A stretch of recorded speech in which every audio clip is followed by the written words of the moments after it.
ये वक्त एक अरबी शब्द है। वक्त का इतिहास मान्यवर कुछ हदीसों से जुड़ा हुआ मिलता है और आजकल जिस अर्थ में वक्त शब्द का प्रयोग किया जाता है, इसका मतलब है अल्लाह के नाम पर संपत्ति का दान, पवित्र धार्मिक उद्देश्यों के लिए संपत्ति का दान। मान्यवर वक्त का समकालीन अर्थ, अभी जो अर्थ हम समझ रहे हैं, वो इस्लाम के दूसरे खलीफा श्री उमर के समय में अस्तित्व में आया। एक प्रकार से इसकी आज की भाषा में व्याख्या करें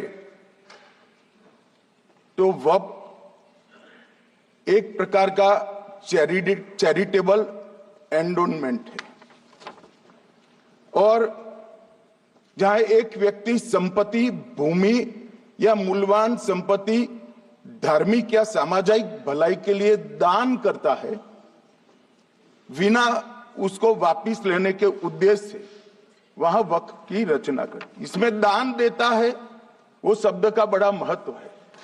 दान उस चीज का ही कर्ज किया जा सकता है जो हमारा है।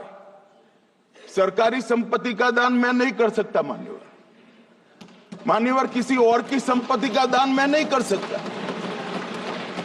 दान उसी चीज का किया जाता है जो हमारा है। मान्यवर इसी विषय पर ये सारा जो बहस चल रहा है। हर हर महादेव, कैसे हैं आप सब? उम्मीद करते हो सब लोग खुश और स्वस्थ होंगे। आप सबका मेरे चैनल में फिर से स्वागत है। वक्फ बिल जो अमेंडमेंट किया गया है वो अब लोकसभा में पूरी तरीके से पास हो गया है। अब आप बोलेंगे, अमित शाह ने जो आपने वीडियो देखा, जो स्पीच में बोला कि जिसको अपनी पर्सनल संपत्ति देनी है वो दे, उसमें कोई दिक्कत नहीं है, लेकिन अगर वो चाहेगा कि गवर्नमेंट प्रॉपर्टी वक्फ बोर्ड में, वक्फ प्रॉपर्टी में दी जाएगी तो वो अब नहीं होगा। अब आपको ये सोचना होगा कि गवर्नमेंट प्रॉपर्टी कौन सी है। देखिए, ये जो अमेंडमेंट लाया गया है, इसके पीछे का मकसद साफ है कि बहुत सारी चीज़ें जब कांग्रेस की सरकार थी उस टाइम पे सिर्फ अपने वोट बैंक को बढ़ाने के लिए, मुस्लिमों का वोट पाने के लिए कांग्रेस समय समय पे प्रॉपर्टी वक्फ बोर्ड के नाम करते गई। इसका मतलब जो गवर्नमेंट प्रॉपर्टी है उस पर भी वक्फ बोर्ड अपनी प्रॉपर्टी दावा ठोकते रही है। इससे क्या हुआ है कि जो पर्सनल संपत्ति, अब वक्फ बोर्ड प्रॉपर्टी क्या होता है ये मैं ऑलरेडी बता चुकी हूँ।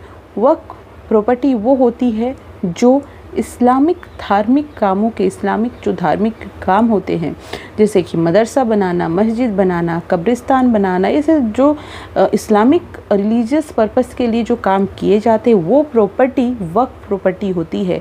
और वो प्रॉपर्टी जो इस्लाम को मानते हैं वो अपनी प्रॉपर्टी दान देते हैं, वो प्रॉपर्टी है वक्फ प्रॉपर्टी, और उसको जो ख्याल रखता है वो वक्फ बोर्ड होता है। अब जो इस्लाम फॉलो करता है वो अपनी प्रॉपर्टी पूरी दे या जितनी दे, उससे कोई सरकार का लेना देना नहीं है, लेकिन गवर्नमेंट प्रॉपर्टी वक्फ के नाम पे नहीं जाएगी। यही इस अमेंडमेंट का मेन मकसद है।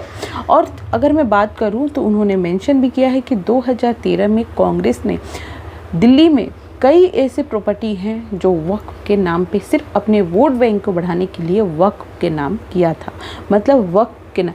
और पहले क्या होता था कि अगर कोई नाम कर देता था तो उसमें ये नियम था कि उसमें ना आप कोई केस कर सकते हैं, ना आप उस पर दावा ठोक सकते हैं कि ये हमारी प्रॉपर्टी है।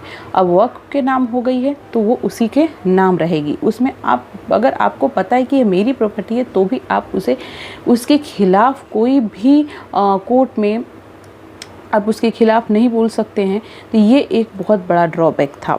और ये कि गवर्नमेंट प्रॉपर्टी, अब इस अमेंडमेंट के लाने के बाद वक्फ प्रॉपर्टी जितनी है, जो गवर्नमेंट की प्रॉपर्टी है, जो सरकार ने, पिछले सरकार ने, कांग्रेस ने जो अपने वोट बैंक को बढ़ाने के लिए बहुत सारे प्रॉपर्टी, गवर्नमेंट प्रॉपर्टी उसके लिए दान दी थी, वो उसको हटाया जाएगा।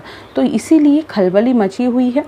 देखिए, इस बिल को लाने से ना किसी के रिलीजियस जो भी रिलीजन है उस पर कोई आँच आने वाला है।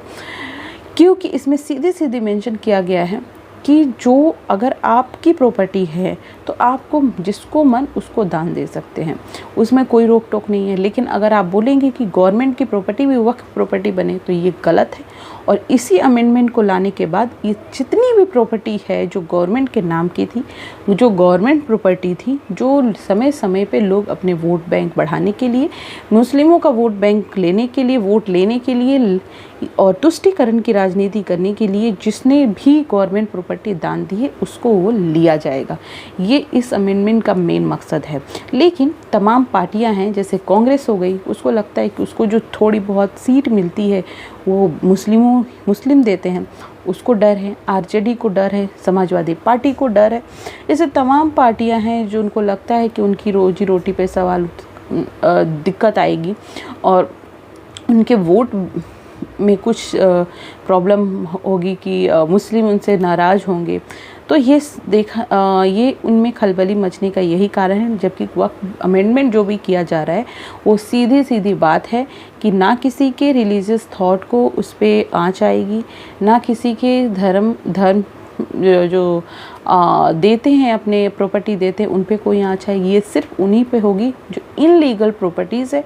वक्फ वो प्रॉपर्टी अभी भी बहुत सारी प्रॉपर्टी है जो इनलीगल तरीके से ली गई है, उसको पे कार्रवाई की जाएगी। तो मुझे लगता है कि इस अमेंडमेंट से ना किसी को प्रॉब्लम होनी चाहिए और ये पूरी तरीके से पास हो गया है, बिल पास हो गया है और ये कानून अब बनेगा। देखिए, कोई भी बिल अगर पास करवाना रहता है तो आपको लोकसभा में भी पास करवाना रहता है, राज्यसभा में भी पास करवाना रहता है, तब जाकर ये कोई भी कानून बनता है।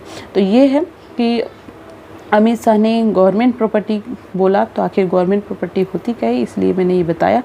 तो वक्फ में जो भी चीज़ें की गई है वो सिर्फ़ और सिर्फ गवर्नमेंट प्रॉपर्टी जिसने भी लिया है, जो अपने वोट बढ़ाने के लिए प्रॉपर्टीज़ को दान दिया है, उसको जो इस अमेंडमेंट के द्वारा गवर्नमेंट वापस लेगी इस प्रॉपर्टी को। तो थैंक यू सो मच। मिलते हैं नेक्स्ट वीडियो में। अपना बहुत बहुत ध्यान रखें, खुश रहें और स्वस्थ रहें। इससे ताज़ा तरीन खबरों के लिए मेरे चैनल ज़रूर सब्सक्राइब करें और जो भी आपको टॉपिक लगता है कि ये टॉपिक पे वीडियो बनाना चाहिए वो प्लीज़ मुझे मेंशन करें। Thank you so much.